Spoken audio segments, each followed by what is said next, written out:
And welcome into the latest edition of the Unpaid Interns. Austin Render here, joined by Tamar Scher. It is Wednesday, July 22nd. Happy to have Tamar Scher back. Tomorrow we have some fun guests today. We're going to talk about some of the biggest news in sports. We'll have Jamie Shevchik, who I was fortunate enough to work with the Brewster Whitecaps last summer. He'll talk about the Cape Cod Baseball League, which means so much to so many across the country. We'll talk about the impact of that not happening this summer.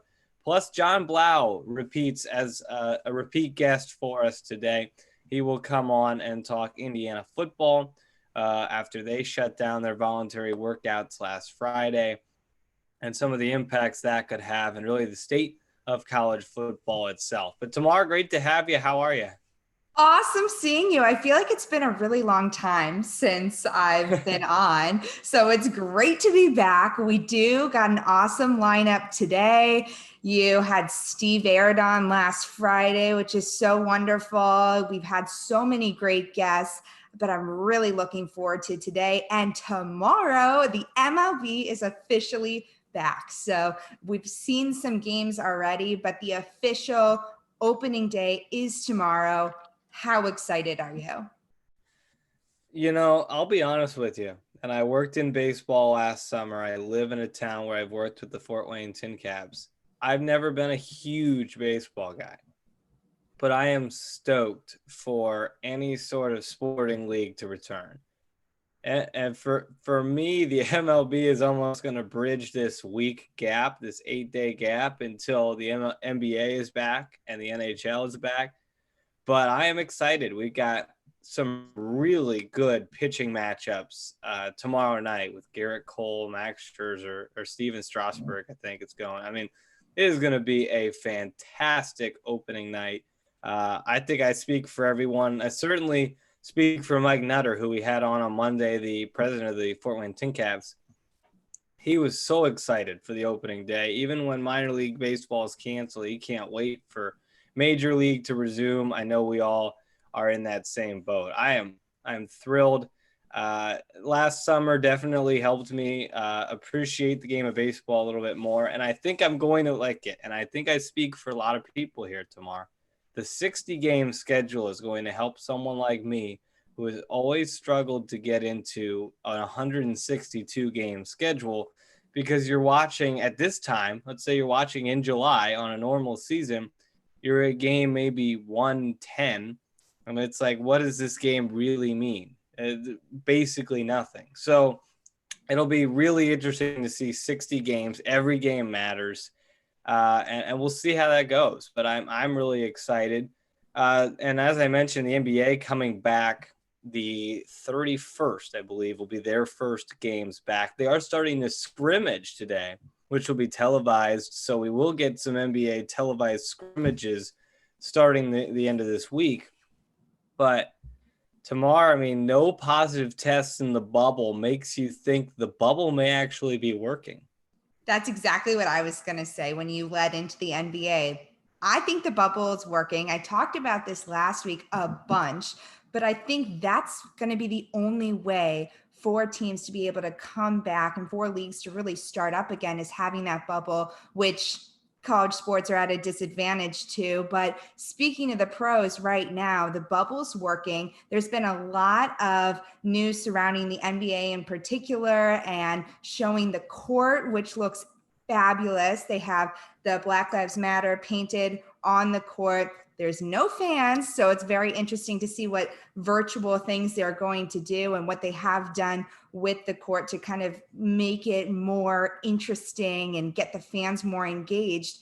But another piece of what the bubble is bringing is it's good for teams because it's really allowing teammates to come together, to hang out. There's more hangout time because games haven't started yet.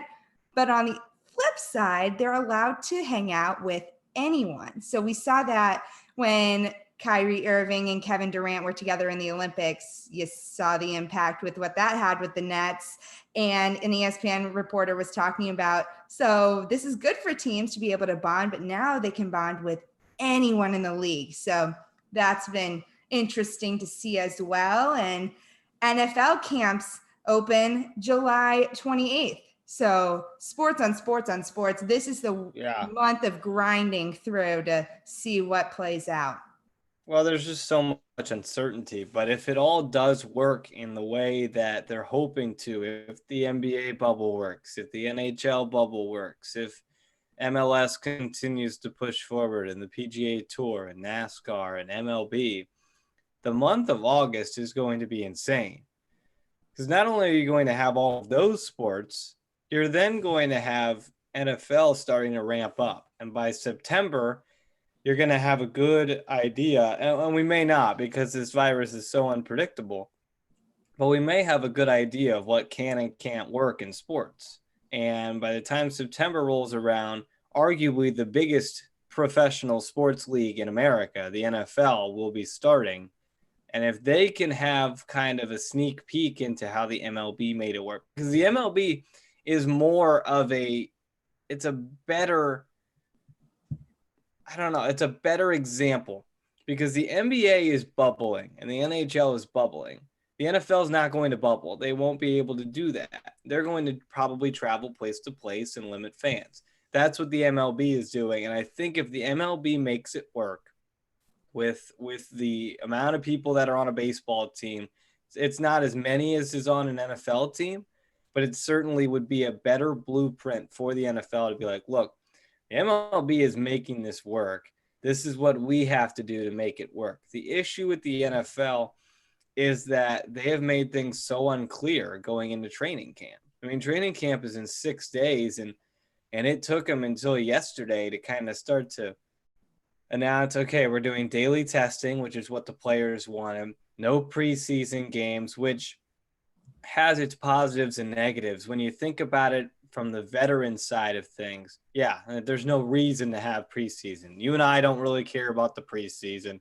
The veterans, the Aaron Rodgers, the Tom Brady's, they probably don't care that much about the preseason. They don't get paid that much. It's in front of no fans, all of that stuff.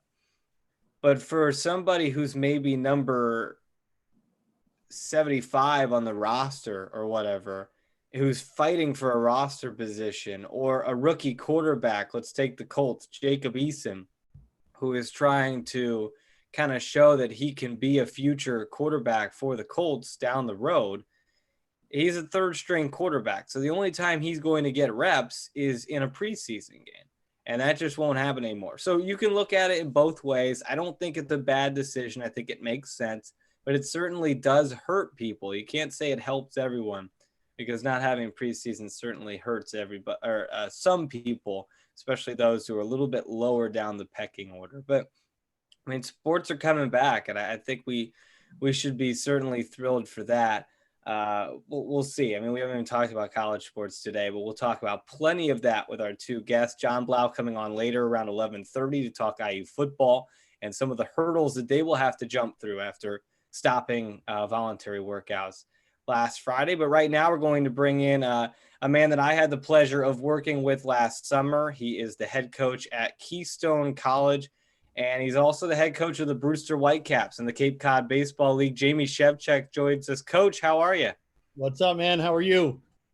Doing great. We're happy to have you. I mean, no baseball, no Cape League, no MLB to even watch right now. What have you been up to the past few months? You know, it's crazy. Once the Cape League was canceled, we've been talking about doing this locally for a long time now, of getting a collegiate summer league going in the Scranton, Wilkes-Barre area in Pennsylvania. Pennsylvania was in a good spot. So we actually started our own league. We've got 6 teams, and we've been playing since mid-June. We've probably played a total of about 70 games already throughout the league, and knock on wood, there's been no issue so far, but it's been really cool to see baseball back, number one, in this area, and to be back on a field and to give these kids an opportunity to salvage a part of their summer. We've got about a dozen to 20 kids that were supposed to go to the Cape this year that are playing in our league. So it's really cool to see baseball. That's fantastic. Really, really great idea there. I know we have one in Indianapolis.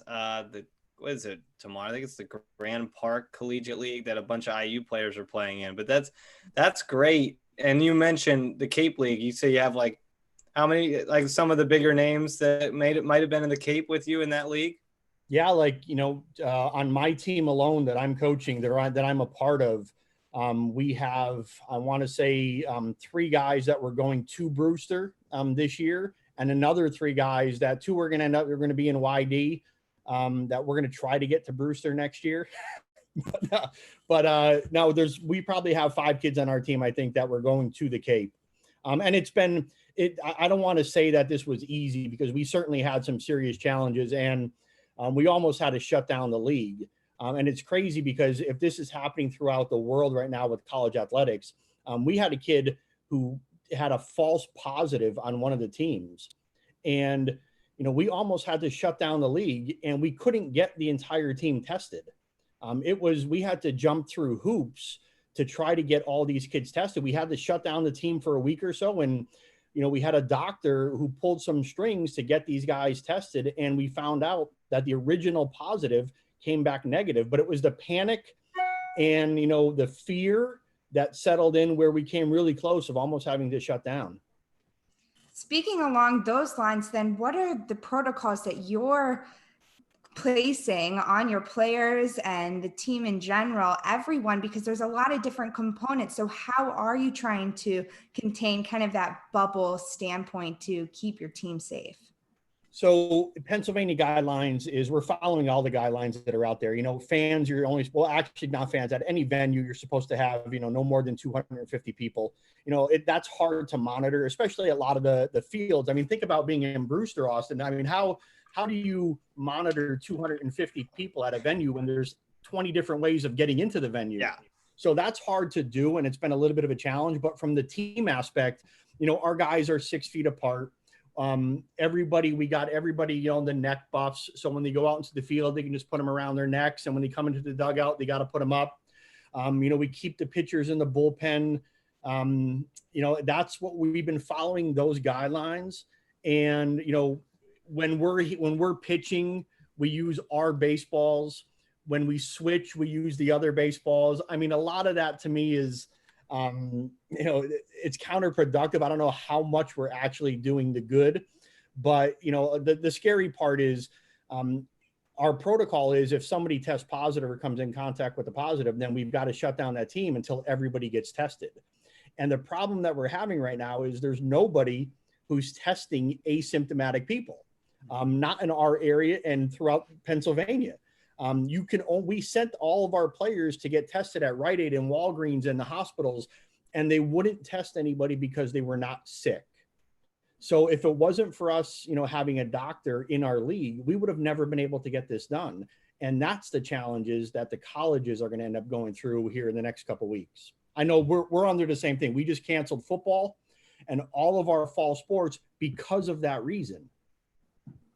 Well, you mentioned the Cape League and obviously being canceled this summer, which is a huge blow, I know, to people like you who love this league and love spending your summers out on the Cape. What was the reaction like for you when you found out that there would be no Cape League? And was it something that you kind of saw coming? When my Keystone, season got canceled, I was optimistic about the summer. And just like a lot of people, I was pretty pissed off when this happened. I just felt like they canceled it really early. And it took me, and I was bitter about it too, because, the summer, as that's, to me, being a Cape manager is one of the 10 best jobs in the world when it comes to baseball. And my family goes out there for 10 weeks and they stay at the beach and all that stuff. So it's just an amazing opportunity. But once we started this league here, it became very clear that the Cape League made the absolute right decision about canceling. Didn't matter when they canceled, because logistically there is no possible way with the host families and kids coming from all over the country that they would have been able to play baseball this summer. It would have been impossible. And I never knew that, or even, it never even ran through my head until we got into this summer league here. Yeah, that was what I thought about, was because I stayed with a very nice woman who let us stay in her basement throughout the summer. And I mean, nobody's going to let you do that right now, which is the challenge of the Cape League. And you mentioned it, you get your family to come there. And and you get to spend 10 weeks on the Cape, which is just fantastic. What does the Cape League mean to you? I've heard you say that you think it's top 10 job before. What does this league mean to you? I mean, think about, how many people have the opportunity to, and, it's not just about me anymore. I've been at Keystone for 20 years, and, 10 years ago, I was chasing that Division I job just like everybody else. For me to have an opportunity to be a big time coach was the most important thing in the world. But, when you have kids and your kids get older and you start to realize that, the best place is probably where you're currently at. And I have that opportunity for 10 weeks out of the year. We get to go to Cape Cod, and my wife and my kids get to spend 10 weeks at the beach. And there's not a lot of people out there that can say that they do that. So to me, it's about, 20 years from now, those memories that we're creating with my kids and grandkids, whenever that comes about spending those summers out at the Cape, that's going to be a hell of a lot more important to me than probably making a hell of a lot more money coaching a Division I baseball team somewhere. So for me to leave here and leave the Cape, it's going to have to be something that's really special. And I don't know if that's going to happen. It's so wonderful that you've been able to embrace it. You're in a position that you love, and it doesn't have to be the top of the top, but this Right. is yours. So for those who have never won a Cape Cod Baseball League title like you did in 2017, tell those at home what it's like to win arguably what you say is the best summer leagues championship. It was amazing. And I think what made it even more special was we did it in Brewster. If YD, Yarmouth won a championship, it's not that big of a deal because before, a couple of years ago, they won 3 in a row before I got there. If there's Brewster hasn't won a championship in 20 years. So, having the opportunity to do that in year 3 of my tenure, I guess, to bring Brewster a championship, it wasn't about, it wasn't the gratification of me winning a championship or even the kids. What made it so special was there was 5,000 people at that game, that final game. And to see grown men, charge the field and be in tears because their hometown won a championship, that's what made it special. Hey, we got the ring, we got the trophy. 2 days later, we were all gone. We all left the Cape. But the lasting memory of seeing all those people on the field and, guys in their 70s with tears in their eyes, that was an unbelievable experience. I'm so jealous. I want to see that place packed with 5,000 people. It was packed for a few games of my season, but 5,000 people is insane. And I think what made it even more special, too, is the way that we did it. We were not the best team in the league. We kind of snuck into the playoffs. We weren't the most talented team in the league. And we played 9 playoff games in 9 days. We played the most games in Cape Cod League history. And we faced elimination 5 different times throughout the playoffs where we could have got knocked out. So it wasn't just winning the championship for Brewster. It was the way that we did it that made it even more special. Well, it was a reality check, or it was sobering to me when I was getting ready to come to the league and I was preparing for what I saw online as the roster. And then as I'm doing more research, I'm realizing half of that roster is not going to be there for the first month or so of the season. And then some of that roster is gone by July. And just kind of talk about the difficulties of coaching a league like this, where you might have a team for a week or two and then people are gone or new people come in and somebody gets hurt and they go home. Kind of the difficulties of coaching a league with so much turnover. You never know what you're going to get. On paper in May, everybody's got the team that's going to win the Cape League championship. And you have to be, if you recruit too good, you lose those kids to Team USA, or those pitchers become Friday night starters and Saturday night starters, and they never come out to the Cape, or they're in the College World Series until, July. If you recruit bad, then you just get your brains kicked in all summer long. But you have to be somewhere in the middle. And between me and you, between us, there's a lot of luck that comes into that. I think you just have to have that team where you recruited the right way, where your guys are coming in early. I think you have to have a good mix of your Power 5, your SEC, ACC, Big Ten guys. But then you have to have a good mix of those mid-major kids that are there to prove themselves. One of the best pitchers in the Cape League last year was Mason Black.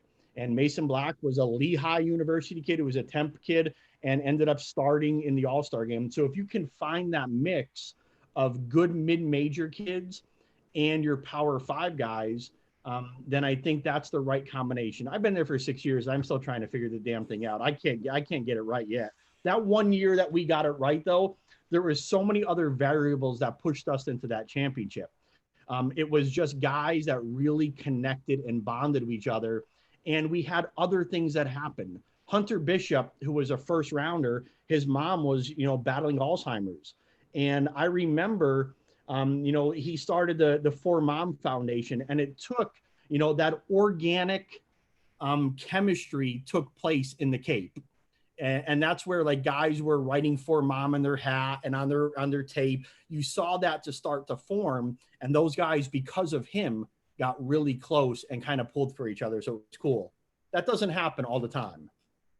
Incredible. With a team that has this opportunity to bring out guys from all over the country. And of course, you've mentioned some incredible players already, some that you've loved to work with, but do you have a couple players in mind that stand out to you in terms of talent that were just so much fun to coach? Nick Senzel, the center fielder with the Cincinnati Reds. He was there my first year. I love watching him play. I'm so happy he's in the big leagues.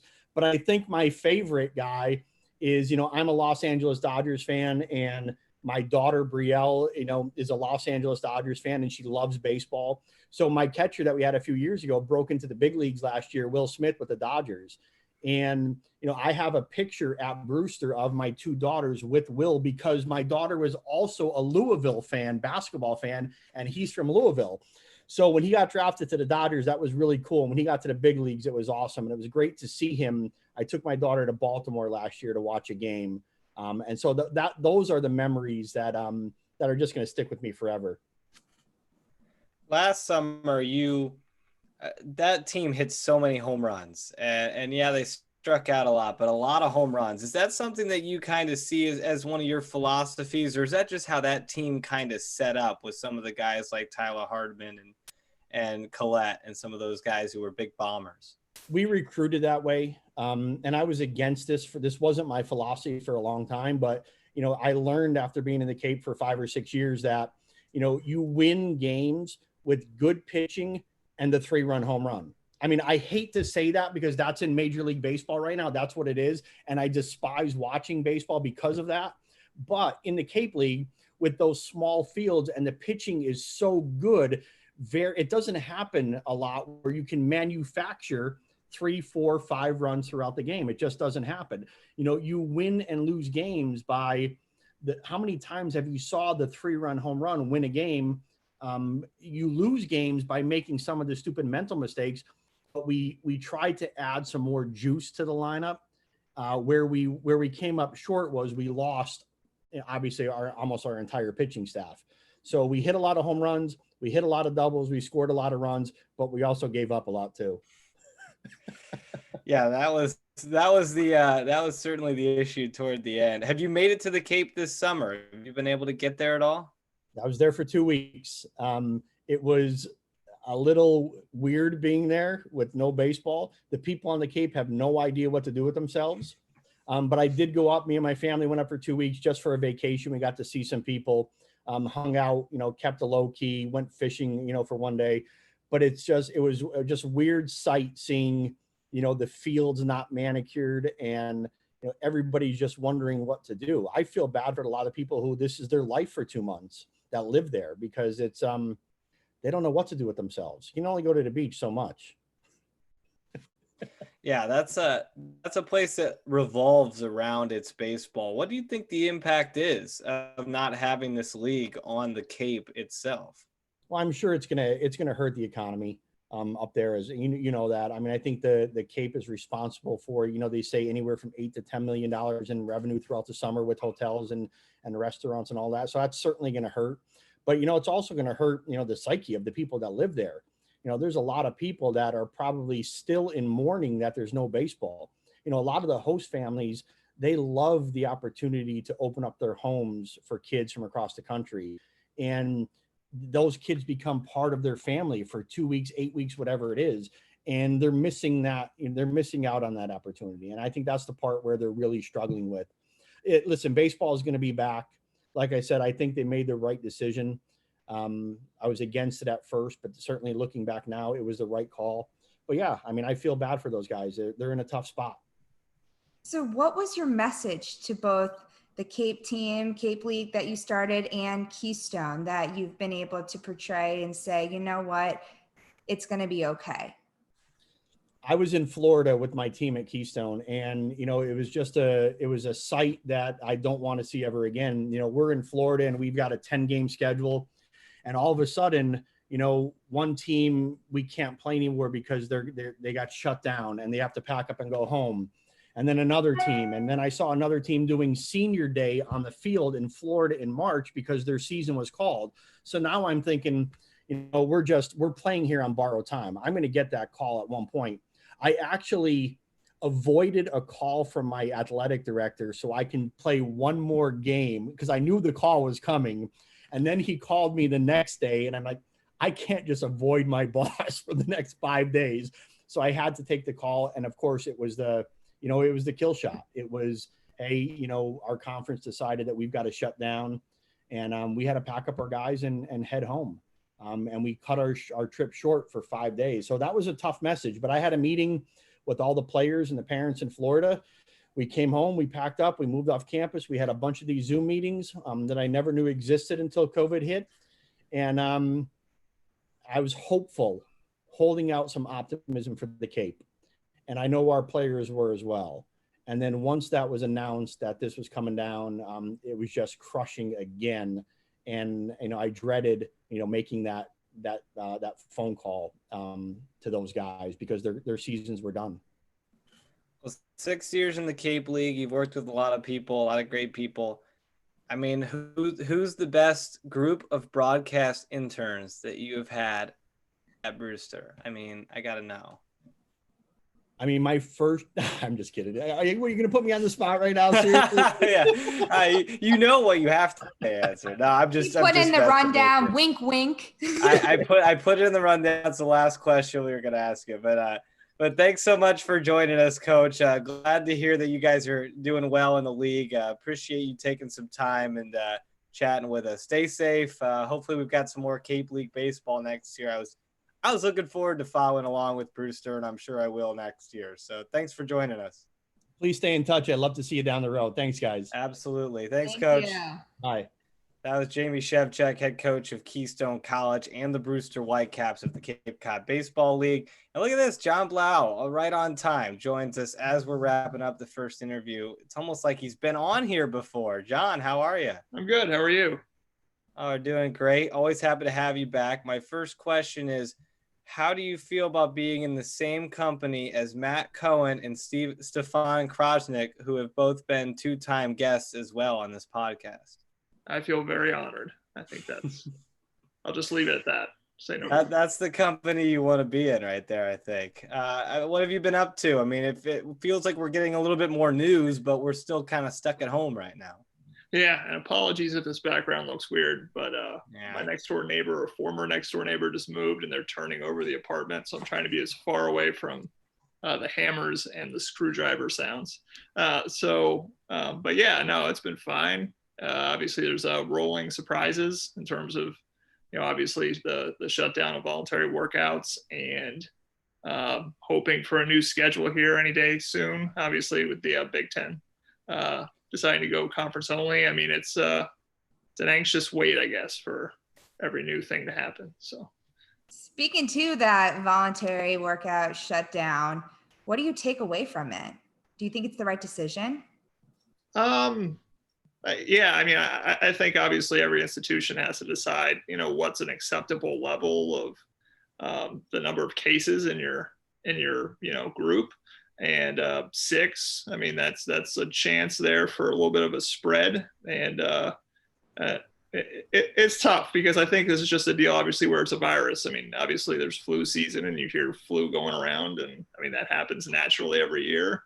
You got a different type of virus that you've never dealt with before, and if it's spreading in your program, you got to take action.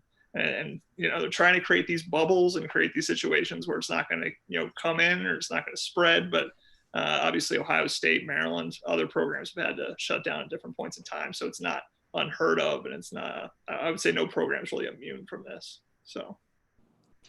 And the NCAA I is. look distracted, but my dog is bothering me here. I'm apparently the only one home, and she needed to be on my bed, apparently. So sorry, I'm not distracted. Just take care of my dog. Go ahead, Tamar.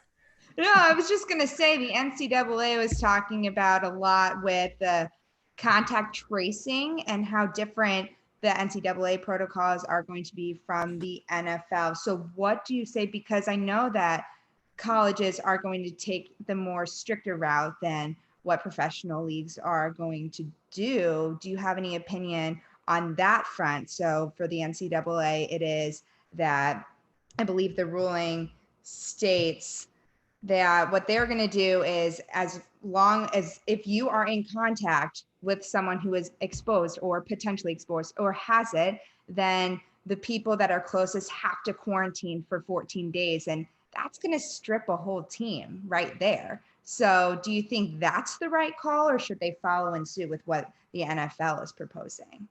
Obviously, pro leagues and college leagues are different. I mean, you got different, sets of individuals. Obviously, pros, they've signed up for whatever they've collectively bargained, and they're getting paid millions of dollars to be entertainers and to have this job. I mean, when you're talking about student athletes, people that are here for both the purpose of just going to school and for playing sports, that there's a different standard there. And so I understand the NCAA taking more of a protectionist or a little bit more of a safer route. I mean, there's liability issues. I mean, you don't want to be the institution that put these kids, I guess still some of them are quote unquote kids, I guess young people, in harm's way for the sake of sports. And so, I mean, it makes perfect sense that they would want to be as cautious as possible as they proceed. Sorry, I was muted. Before I feel obligated before we talk, because last time you were on, we just kind of talked quarantine and all that stuff. I do want to talk more IU football today, but before we do talk about it, I feel obligated that we have to talk about your thoughts on where is the season going? I mean, we are creeping toward the end of July. As of right now, there is still a season scheduled. I mean, as of right now, scheduled to start the first Friday of September. That will likely change. I don't know. But what do you think of the state of college football right now? It's, where this is heading is a really good question. I don't think I can answer it. I don't think anybody can right now. That's kind of the problem.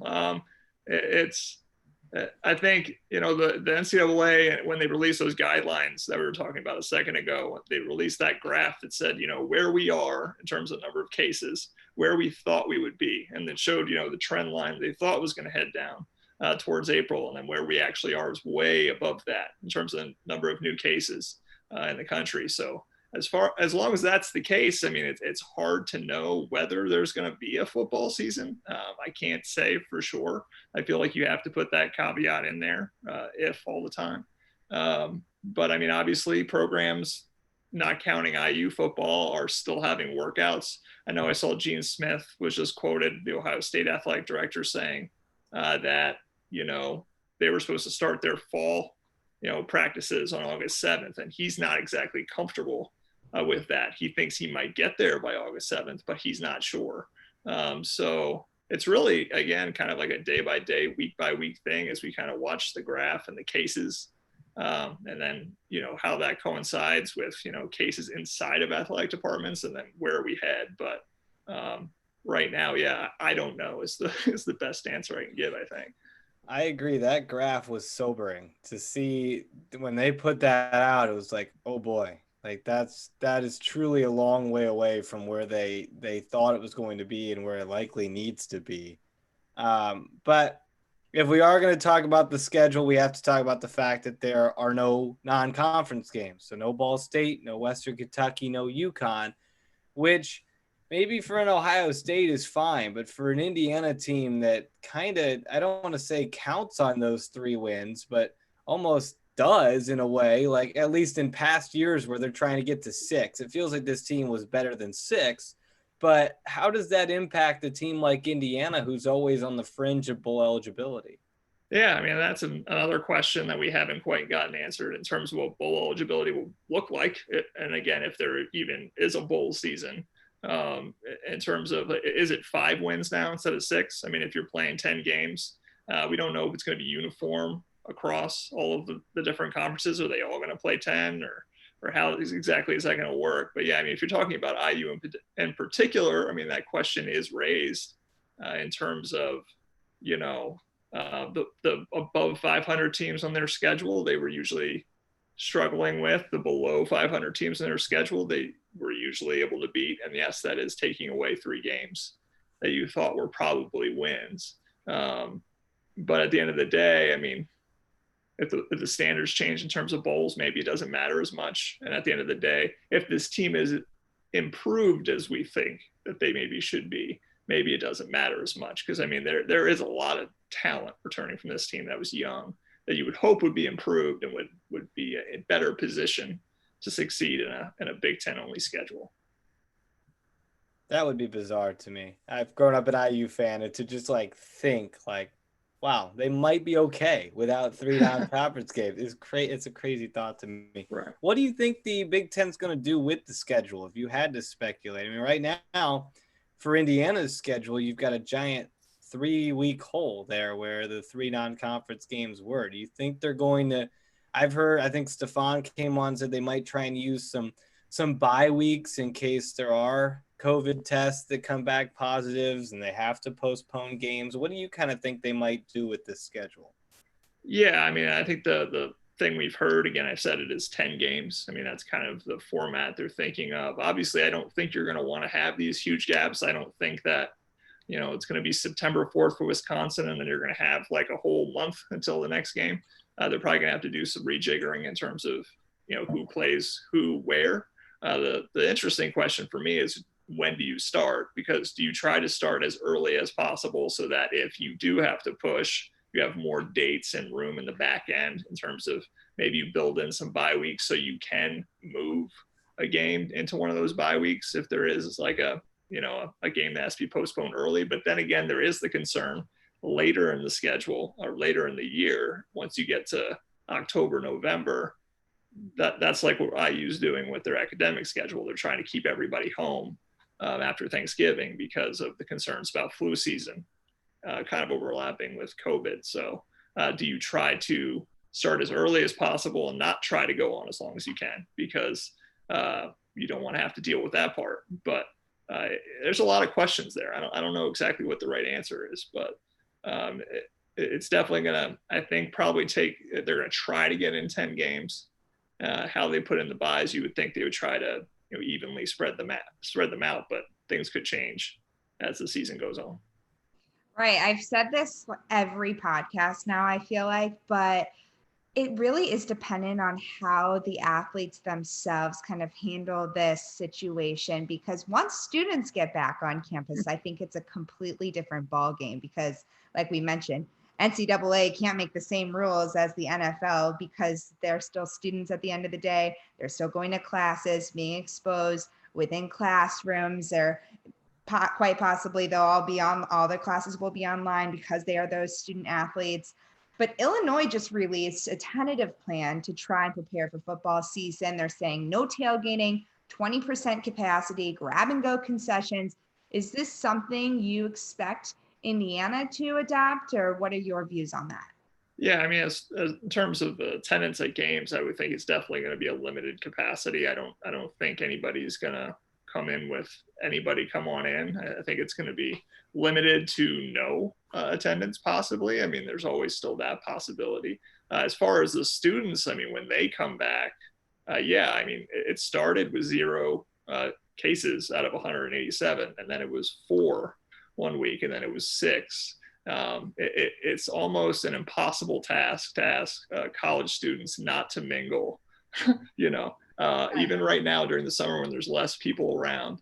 So yeah, the possibility of when these students come back, are these football players, are these basketball players, other athletes in other sports, are they gathering, with people outside of their core cohort, which I would think would be a high likelihood possibility. So it's going to be a really hard thing to contain, and it is really up to the athletes and the coaches and all of them to take as many precautions as they can. But it is going to be interesting to see kind of that those two forces kind of pulling against each other, the college students trying to have fun and the college athletes trying to have a season.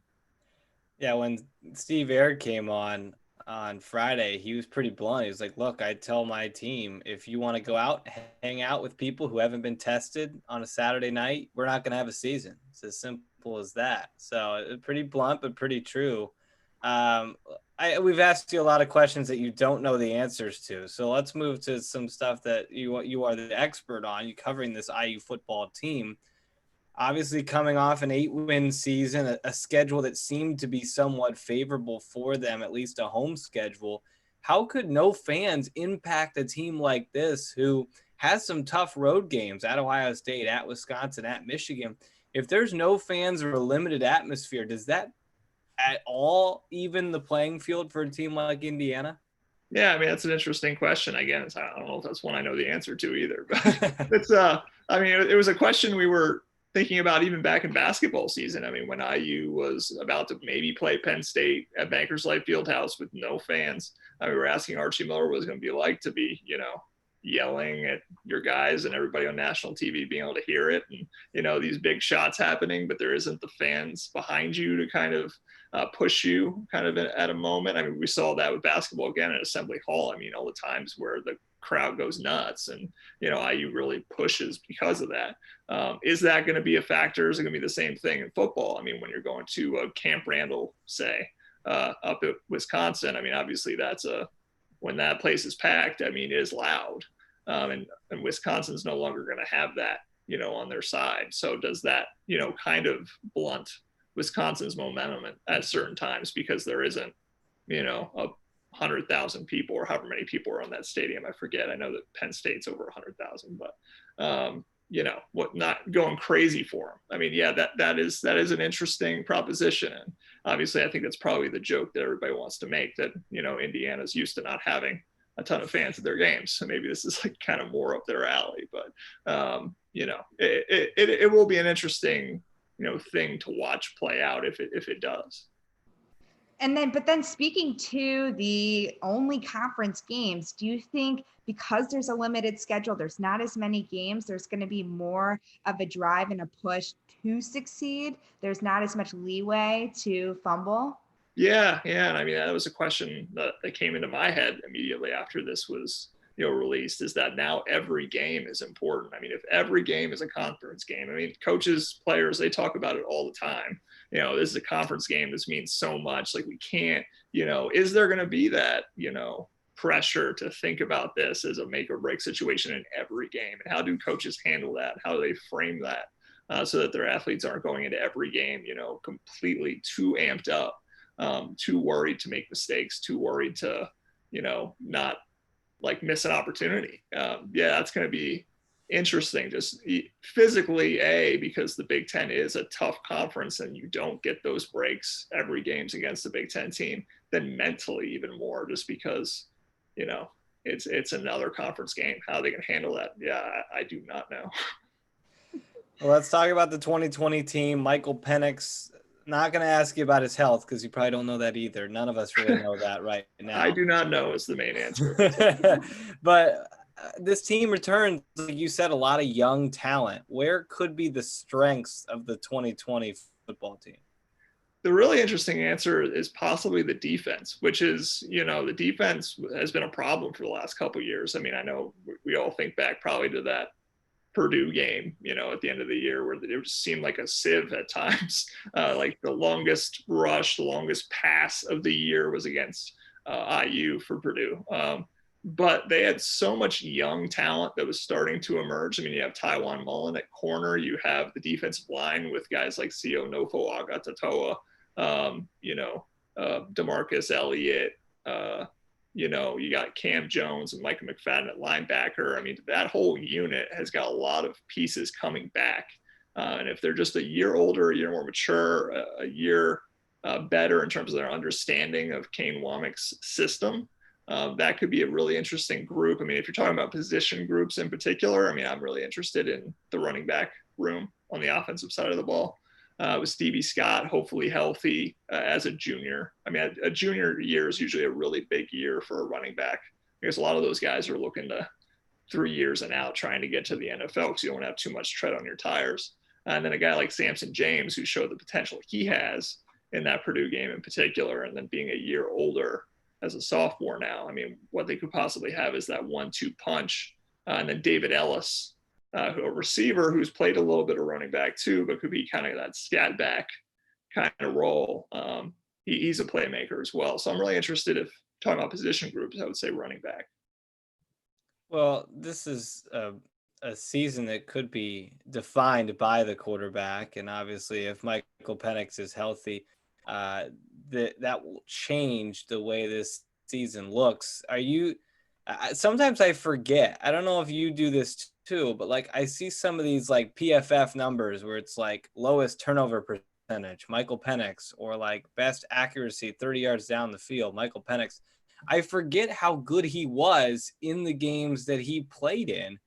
So based on what you've seen from him when he was healthy, what can an IU fan expect possibly from Michael Penix this year? Yeah, I mean, I don't forget how good he was because I remember every single time he was out, everybody wanted to know. I mean, I was on Twitter trying to update it as much as possible. What is Michael Penix doing out there? Because everybody's just so excited about Michael Penix watch before every game. The binoculars are out.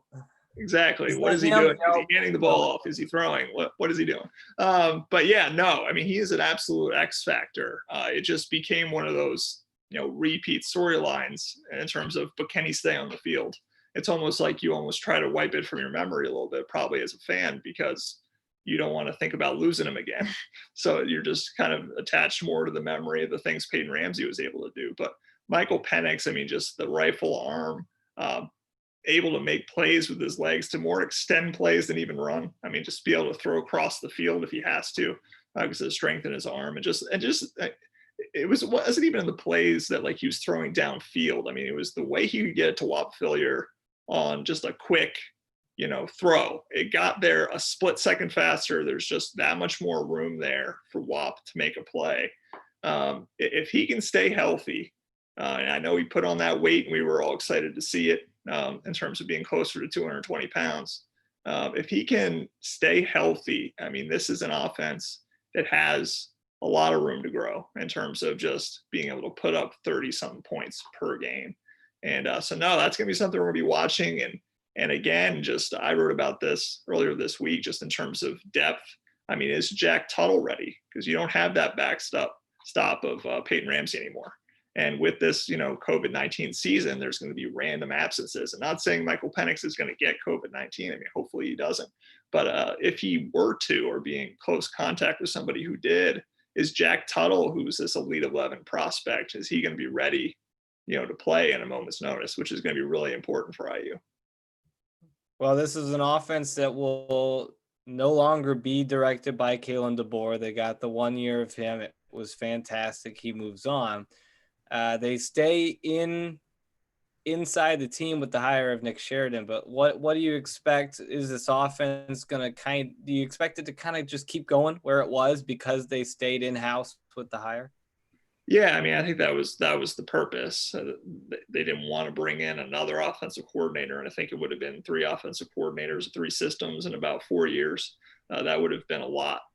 So I think at least verbiage-wise, at least in terms of the general concepts, I would expect it to be the same. I see the dog there. I would expect it to be largely the same, but that is one of the great unknowns coming into the season as well, is how will Nick Sheridan be different? I mean, in ways where Kalen DeBoer was either more aggressive or less aggressive, will Nick Sheridan be more or less aggressive? I mean, every play caller is different. Being young, is he going to be aggressive because he wants to really go out there and let it all hang loose, or is he going to be conservative because he doesn't want to screw up? I mean, it's an interesting dynamic to see how he plays it. But Nick Sheridan, I mean, Kalen DeBoer supposedly got up on the table and just, pounded the table saying, this guy's ready and he's the guy, you should just give it to him. And that's a big reason why he's got that job now. So Kalen DeBoer had faith in him. And so we'll see if, he turns out to be the mind that everybody thinks he can be. Well, last question. This, obviously no one's ready for a pandemic by any means, but Tom Allen for years has been LEO, all of this stuff and about loving each other. And then this summer hits where you can't be with each other because of COVID. There's a lot going on in our country with social justice movements. It almost felt like Indiana had the perfect coach to kind of help them get through this summer. Do you feel like this kind of illuminated the fact that the LEO is real? Like, this is not something that Tom Allen just puts on. This is something that is a true thing for him and this team. Did it feel like Tom Allen was the right person to have at the job for Indiana this crazy summer? Yeah, I mean, I think that was even illuminated when the George Floyd thing happened. And, of the coaches that came out and spoke out on Twitter or said something, I mean, Tom Allen was one of the first ones. And I remember even the Athletic, Bruce Feldman, a national football writer, contacted him to ask why, just because he was one of the first guys to kind of go out on that limb. And, he reiterates it's because, he cares about these players more than just as athletes. I mean, it's about them as people. And we obviously don't get to see completely behind the scenes to know what those daily talks and calls and, meetings are like. But I'm sure, everybody needs to feel a little bit, like we're together in this. And so it was a message that, at least fit the moment. And I'm sure from, the reviews we've heard, I mean, recruits tend to talk about it. I mean, that's the reason they're coming here. The ones that are, is because they feel like Tom Allen cares about them more as a person than an athlete. And so, I mean, that can be powerful. And I think in moments like this, it does show. And it was interesting, the end of Tom Allen's last media availability, he did say, like, everybody please wear a mask. I mean, he was one of the people pushing for that because, he says, if we all wear a mask, we can all go back to doing what we love to do. And I think they would all love to play football. I think they definitely love that. Well, I agree. Wear a mask, everybody. I have mine here. I wore it last podcast, but wear your mask. Definitely do that. John, thanks for joining us. That's John Blau of the Herald Times. John, you're great. Two-time guest. We love having you. Thanks for sharing your insight. All right. Thanks, guys. Thank you, John. That was John Blau, Herald Times, joining us for a second time here on the Unpaid Interns. Always love talking to John. He has great insight on the Indiana Hoosiers and good insight on he did his best on some tough questions there early that none of us really have the answers to, but so much uncertainty. But I really believe with that last question, like there's certainly some people who laugh at the LEO, laugh at Tom Allen banging the table in his pressers saying LEO, love each other. And like, no, that's genuine. That is real. You hear it, like John said, from recruits, you hear it from players. And you saw it firsthand with Tom Allen this summer, where everybody needs a little bit of LEO. And I think you saw that is a genuine thing. He truly cares and loves for his players. I think that is the most beautiful message, and that's a perfect person to have for Indiana. That's what's going to give them success, is if you have a coach that really cares about you and makes the program what it is. And that doesn't stop at Tom Allen. We also have, I don't want to jinx it, but on Friday, your wonderful. I was going to mention it, so this is fine. Yes. We have Todd Yeagley and Edwin Van Venekom, two soccer coaches for Indiana. Edwin for the head coach for the women's soccer team, and Yeagley, of course, for the men's soccer team.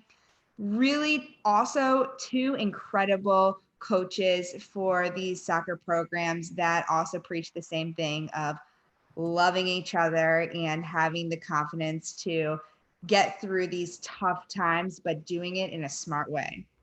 Yeah, we have you mentioned you didn't feel like you'd been here for a while. Well, you get two great shows. You get to talk to John Blau, Jamie Shevchik today, and then on Friday we are double dipping. I know normally we we go with the one guest. We keep them on for a while. We promise that we will keep these coaches on for a while and ask them the questions that you want to know from both. And it'll be really interesting. This is kind of what I envisioned when I reached out to both of the SIDs was, could we get a show where we get both soccer programs and both insights into maybe Van Bennekom is doing it differently than Yeagley. Maybe they're doing it very similar. Maybe they have similar thoughts. I want to talk to Todd Yeagley about the potential of a fall spring 2-semester season. But there's so much we can talk to him about. If you have anything you want us to ask the coaches, feel free to reach out to us on Twitter. We'd be happy to try and get your questions in. But we are really excited about Friday's episode, getting to talk to both Erwin Van Bennekom and Todd Yeagley about a crazy, crazy summer. We don't know if they'll have seasons, but we do know that they will be on our podcast on Friday starting at 11 a.m. on our IU Sports Media YouTube page, which is where you can find all of our 29 episodes. Or is this 28? I don't know. I've lost track. This is 28. 28 episodes. You can find them all on the IU Sports Media YouTube page. You can find them all wherever you get podcasts as well. If you want to see my dog jumping off the bed like she did today, creeping into the picture, I think she's done that twice throughout the 28 episodes. But you can find it here on our IU Sports Media YouTube page. Tamar, thanks so much for joining me today. Great guest, great insight. You're great. Thanks for joining. You're great. Thanks, Austin. Really appreciate it. Can't wait to be with you again on Friday. It'll be fun to finally do these podcasts, maybe cross our fingers in person next month, but always good to catch up and get things going here on Zoom. But it'll be tomorrow and I back on Friday. We'll have Erwin Van Bennekom and Todd Yeagley of IU women's and men's soccer joining us 11 a.m. Make sure you tune in. But for Jamie Shevchik, John Blau, and Tamar Scher, I'm Austin Render, wrapping up another edition of the Unpaid Interns.